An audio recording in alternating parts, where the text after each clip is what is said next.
la mubisika nyonso bozuli baku ya kolanda solo la plus ya mokola lelo yango ebandi mbote na bino. Identification nationale comme tout bon citoyen président ya cour constitutionnelle Dieudonné Kamuleta Akenaki ko remplir devoir civique na ye azui carte d'identité na yebo za détail l'élément oyo. Que comme tout Congolais, quand vous êtes devant un tel événement, c'est un sentiment de fierté parce que je prends le domaine qui est le mien. Quand nous parlons de l'état de droit, ce qui fait l'état de droit aussi, c'est l'identification nationale, avoir une pièce d'identité. Non pas pour aller voter, mais qui vous identifie en tant que Congolais. C'est un droit que le Congolais avait, mais qui n'a pas pu jouir pendant plusieurs années. Et aujourd'hui, ce n'est plus un rêve, c'est une réalité. Nous entrons dans une nouvelle marche de dignité, non pas seulement nationale, mais internationale.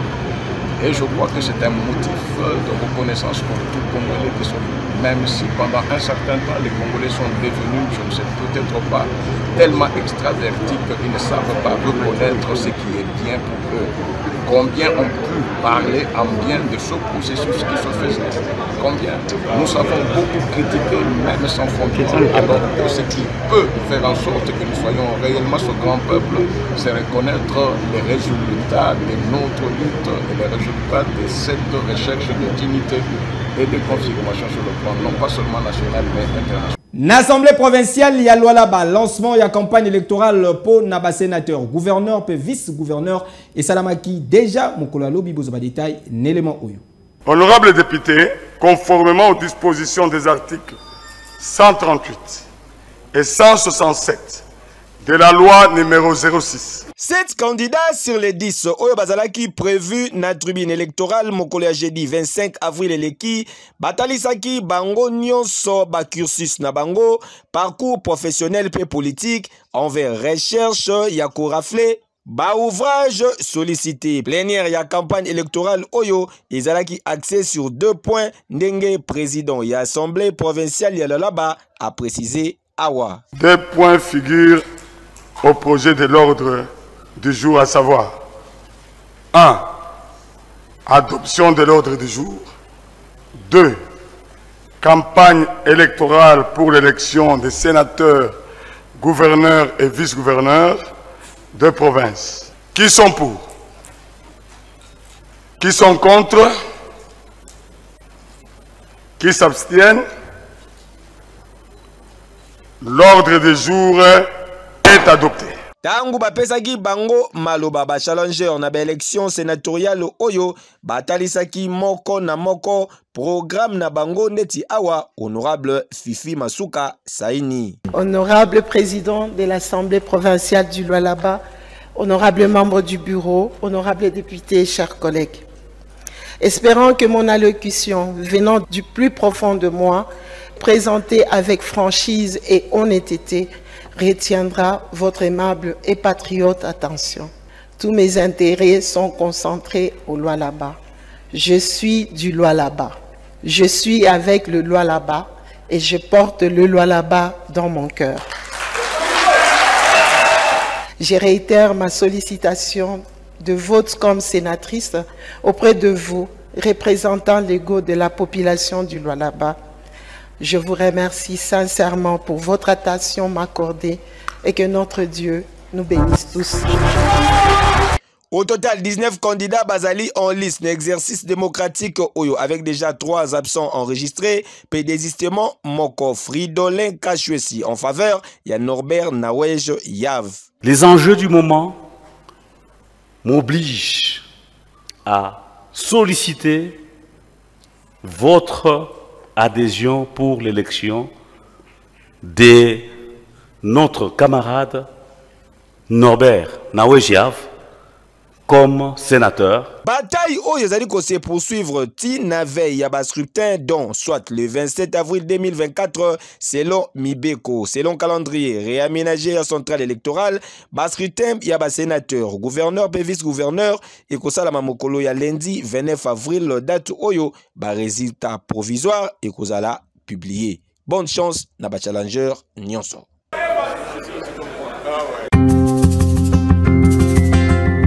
Ouverture ya procès, ya élément ya force du progrès au Basakajaki Ndaku ya Corneille Nanga, ancien président Yasseni, actuel chef rebelle Salamaki Mokola Lobby na tribunal ya garnison militaire Kinshasa Gombe. Vous avez détail na commentaire oyo. Bilenge oyo bozali komona liboso ya mesa ya batu ya mibeko oyo bazali kosambisa bango na tribunal ya garnison militaire ya Kinshasa Gombe. Ezali ba oyo ba image na bango etambolaki na ba réseaux sociaux lors ya pillage ya résidence ya Corneille Nanga, ancien président Yasseni, lelo oyo chef rebelle ya mouvement M23. Au total 19 revenus appartenant à force du progrès allié à IDPS, bazalaki ko exprimer colère na bango suite ya ralliement ya Corneille Nanga na ba M23 pour na ko déstabiliser République démocratique du Congo. Mais loko la bazalaki na droit ya ko se faire justice te ne organi ya mibeko ministère public a poursuivaki bango na 3 chefs ya bakisation, à savoir association des malfaiteurs dont sanction oyo et bongi sami na législateur et ezali peine de mort, destruction méchante, paix, violation à sentinelle. Au cours de l'audience introductive, ya lobby eleki na prison centrale ya Makala, tribunal ya garnison militaire ya Kinshasa Gombe a procédé ki na identification ya ba prévenu oyo. Kasi après exercice oyo esengeli boye bake constat oyo salamaki na ba conseil ya défense et talisi que 4 parmi ba 19 revenus oyo bazali ba prétendu mineurs. Question oyo et salaki débat entre ba parties na procès. Personnellement, votre tribunal n'est pas compétent pour juger mes clients mineurs d'âge. Qu'il vous plaise de respecter cette exigence légale de soumettre mes clients à leur juge naturel. Nangambu na bango organe ya loi balobaki non makambu oyo ezali kosenga ba preuve ba acte oyo ezali ko attester que ya solo bazali ba mineur. Par rapport à la compétence matérielle, le tribunal militaire est compétent. Si vous estimez que votre client est prétendu mineur, prouvez-le par un acte authentique. Le tribunal va statuer sur ça. Le président, c'est un tribunal aguerri, très sage quant à la matière. Il va réhabiliter tout prévenu dans ses droits. Natour na yepe avant yakotanga mibeko, tribunal atalisaki boye. Le tribunal va devoir recourir à l'expertise médicale, va procéder à une réquisition. Et le médecin pourra nous déterminer l'âge approximatif de ces 4 prévenus. C'est alors que le tribunal prendra une position définitive pour dire s'ils sont mineurs oui ou non. Et Sengeli Boye Bake affaire Oyo et que se poursuivre le 7 mai 2024. Dossier à suivre. Pona nini babis Transco mususu bazorali susu carburant te na ba station Kobil, directeur technique ya Transco a pesi ba explication. Babis nyonso elegaka na station Kobil te. Pourquoi? Parce que ceux qui n'ont pas besoin de moi mokesi. Tant que 500 nouveaux bis Mercedes-Benz en 2013, Kobil a disposé de 500 clés magnétiques. Fongola wana et ali chaque bis ya Transco et la fongola na yango o ba bengi na lopoto clé nango magnétique. Yango nde bako kitsa likolo ya automate pour que automate a reconnaître bis wana. Na uti ko lo ba automate et ali intelligence artificielle. A ko reconnaître bis wana bazui ba donner ya bis wana ba komelié automate andimi oui nandimi ko pesa biso yo carburant. Soit à quoi na boyi na kopesa biso carburant parce que kilométrage ezali ko bima awa et ali différent na kilométrage o ali boso to pesa ye carburant. C'est grâce à l'automate ndebiso to kangaka to yebaka que consommation anormale na bis et ali. Maintenant on va bis ya Mercedes-Benz ou ya Transco et bandi ko fati et sili ne ba bis ya sika o to bengi ba bis Volvo et ye na Transco en 2021. Na 100 ans à février, balancé officiellement pour que ait en exploitation un réseau urbain. Ne balancé à l'époque où on a 300 bis. et bapesaka 300 clés magnétiques. Mais na mikolo ya lelo sur 440 bis, hormis les 300, tozalaki obligé à kobakisa lisusu babis mususu na balabala pour que même ma population congolaise, même ma bango par exemple na ba province, même ma bango na ville ya Kinshasa, ainsi de suite. Mais tozalaki bité na problème ya ba clé. Kobila pesa ki ba clé nyonso te.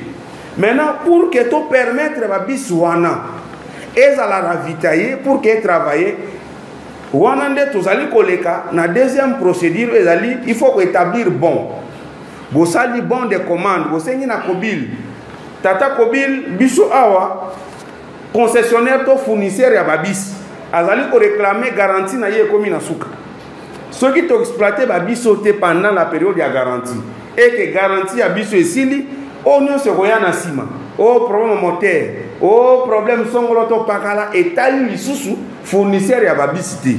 Voilà la raison où pour ça biso to senga na Kobil ça y est la biso ba bon sur base ba bon de to bando saisir ba gens na yo ba pesi biso quantité ya carburant et pesi biso ningisa ya kozwa carburant wana to tchana ba biso wana pour que ba biso wana travailler.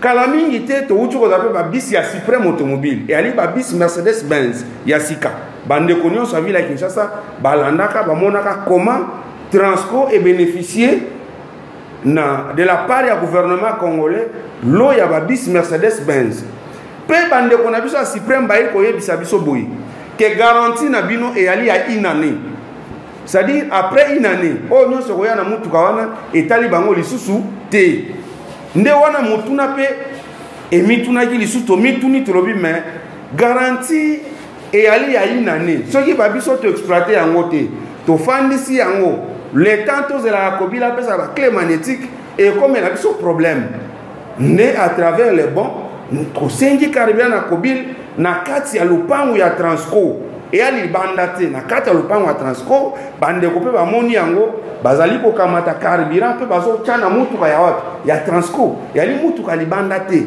ya mutu mususu te mais elingi ko lobate ke to ko continuer bongo to koma tozali ko sala pression na Kobil pour que Kobil apesa biso ba clé magnétique et permettre biso mituka nyonso ekotaka na station pour que ezwa carburant.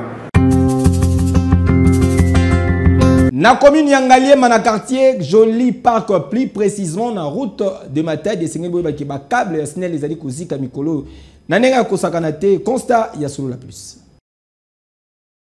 Oyo bomoni ezali kopela kuna likolo boye ezali moto ya bakoni te kasi ezali nde ba câble ya SNEL ezali kozika likolo ya poto. Tozali awa na commune Yangaliema na quartier Joli Park na route de Matadi noko population bavanda kaka boye batala boye likolo ya poto moto ebandi kopela mbala moko mutu na mutu abandi kobelela na ndaku na ye débrancher biloko kuna noki po awa ba feu d'artifice ebandi lokola pe mutu akoya kokata courant azalaka te papa oyo bozali komona kuna yende atie volonté pe azali kosopela yango zelo na espoir ke ebomana tala soki tolobi o tolobaka soki tobeleli o tobelelaka kasi tokolemba te tokobelela ye lisusu.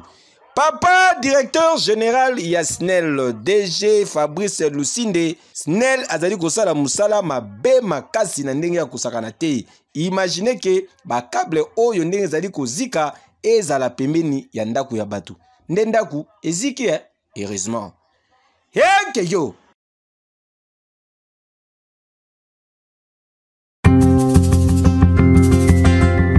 Kinshasa makambo mama mobokoli atumbi makolo ya mwana mbanda kokamwa bozo balitai. Mama oyo bozali komona boye toyebi te tobenga ye nani mama mabe tope mama ya ndoki tozali awa na commune ya Limete na quartier Sokopao ndenge bomoni ye boye auti kosala suka na événement atumbi mwana ya mbanda na ye makolo s'il vous plaît. Mwana muke ya mobali oyo bozali komona bamemi boye makolo ezali kopela ye moto, makolo nyonso eza ya kozika.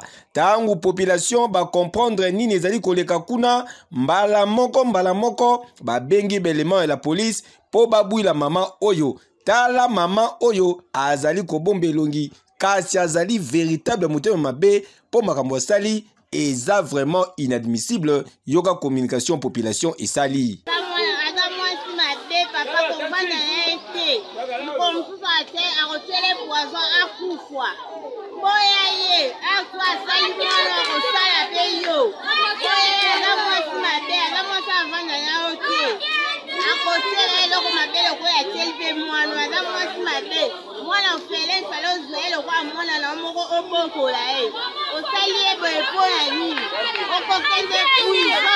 Tala motema mabe ya boye pona nini motema ya kindoki boye pourquoi ata kutu ba problème yango tina niveau oyo te pardon tango mususu yende kaka akosalisa yo lobby toyebi te lobby ya Nzambe ya nini.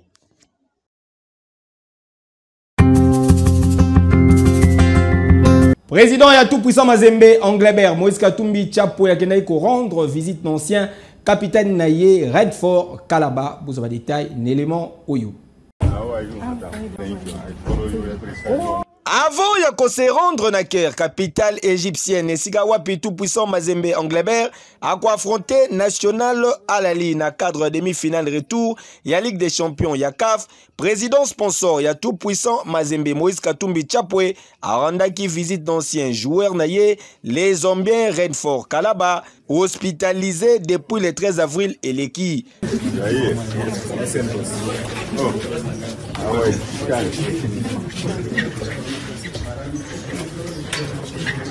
Après kokutana na ye esika wapi azali kozwa ba soin Moïse Katumbi Tchapwe atalisaki boye. Oui, je suis venu voir le joueur Kalaba qui est un fils à moi. Je voudrais d'abord remercier le Seigneur. C'est un miracle. Donc je suis à Lusaka avant de partir en Égypte pour le match retour. Je suis venu voir Kalaba. Kalaba, il est pour le moment, je peux dire à 99%, il est déjà sauvé. Un joueur très exemplaire, un joueur avec qui nous avons gagné beaucoup de coupes. Et Kalaba venait de rejoindre le staff technique de Mazembe après sa retraite. Donc Kalaba, pour moi, c'est un fils. Et le plus important pour moi en tant que président de Mazembe, les autres joueurs doivent suivre l'exemple de Kalaba. Et je voudrais sincèrement aussi remercier le Seigneur et remercier aussi le médecin et remercier le gouvernement zambien. Parce que sinon, si c'était ailleurs, on devait déjà perdre Kalaba. Et Sengeli ko rappelé que ex-capitaine Yaba Korbo ya Lubumbashi a bikaki un accident mortel au Esalamaki le 13 avril et leki Nanzela entre Kafwepe Lusaka. Awa biso tokoloba kaka bon rétablissement maestro. Yekeyo. Taarifa ikufikia popote pale ulipo na wadha wa zamani wa kikosi cha timu ya taifa ya Zambia Redford Kalaba. Tosu ki sa solo la plus ya mokola lelo n'élément oyo ya ba confrère ya Top Congo. Le gouverneur prend des mesures incitatives à la création d'emplois. Yozalangote. Isali. Netili. Ok. Permettez-moi de Ozon akala mukanda donc nyoso tu yomuto salaki angoto basale la kio. Nyoso. Nyoso. Au salaki to basale la kio, ça la question. Peut-être il veut respecter la méthodologie pour ne pas Oui, exactement. Vous pouvez évoluer. Merci. Donc, il y a au lobby pour la J'ai beaucoup d'idées, beaucoup. On passe à une autre question alors. Oui, non. Quelles mesures incitatives pour la création d'emplois? Ok. Ah, ok. Mais au Bossani? Non, je suis en train de voir parce que j'ai beaucoup des idées. Ils sont un peu éparpillés. J'aimerais bien jeter un coup d'œil pour voir là où j'ai à donner cela. Et la campagne électorale, c'est pour... Ça commence demain. Oui. Ah, ça, vous avez le calendrier, hein? On a déjà sorti le calendrier, oui. Exactement. Ah, oui. C'est bon. Je peux dire aujourd'hui à minuit. Ok. Comment va-t-il inciter le secteur pour la création des emplois? Bon, tout le calendrier, c'est pas grave. Hein, on rappelle que notre invité, c'est Kevin Bolamba Egalende. Voilà, Egalende, candidat gouverneur. Pour la vie chère, les gars, tout bazolo, vieux cher. Vous avez la mesure pour peut-être pas faire baisser les prix parce que c'est la compétence nationale, encore que le ministère de l'économie à niveau provincial les alliés, mais pour que on revient à la vie chère, hein, pour que on revient à l'emploi, pour que les gens supportent mieux les coûts à Bilokondé, Bilokozo Matatal. Je n'ai pas compris la question. La vie chère. Ouais. Ah oui, tu comme une souka la présentation, il y a solo la plus, il y a Mokola Lelo Botika tout souhaité joyeux anniversaire na Enis Luto Nadio de la part de Olivier Moukole, Maître Volcan Enis Luto Nadio, profitez bien na Mokolo Nayo que du bonheur de l'autre Tozali Komela avec un pacte paix idéologie. Bon, c'est pas là qui n'a pas image Mokola Lelo pesa merci na Amos Kabala Azalaki Nasima ya caméra. Bondi Mvukulu Azalaki na régie finale. Tout à l'heure, Tozokutana na 315 ya Avenue Syndicat na commune ya Gombe. Na New Standing Club Sikawapi Tokokutana na Oscar de la Rinta. Destrom is over na Yemoko, les patrons lui-même Richard Bamba. Bama tabaki tawa balkon mabile ngai na bino Tokutani lobi.